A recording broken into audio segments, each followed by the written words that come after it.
sobre todo ahora es Angula, que en esta temporada es nuestro fuerte. El año pasado, en total, entre repoblación y venta, vendimos como 19 toneladas de angulas. Ahora, como todo va variando, pero bueno, las previsiones son buenas, ¿eh? Hemos empezado muy bien, hemos empezado con bastantes ventas y bueno, eso cuando acabe la campaña veremos los resultados. En la calle anda sobre entre 1000 y 1100.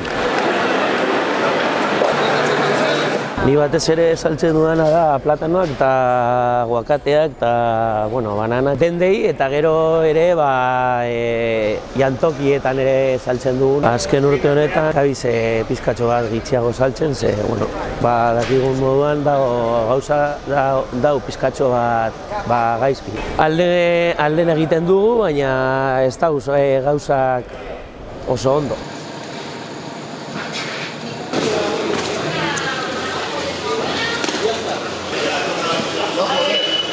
Momentuz ez dakigu zer gertatuko den, ez dakigu datorren urtean zer gertatuko den, oseak ez dugu hitz egingo hemetik 3 urtera edo 4 urtera gertatuko dena. Esan dute 2027an hemetik joango garela, baina ondino ez dago gauza oso, ez dago fijo, oseak ikusiko dugu gero zer gertatuko den.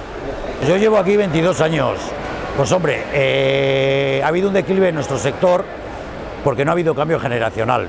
No ha habido un cambio generacional, entonces se está jubilando mucho pescatero y no sale gente brava, no sale gente innovadora con ganas de hacer cosas. Pero la gente ya está aquí ubicada y si se tiene que desplazar por motivos de trabajo, pues al final pues, habrá que buscarlo. El que quede, que vaya para allí a trabajar, pues tendrá que ir.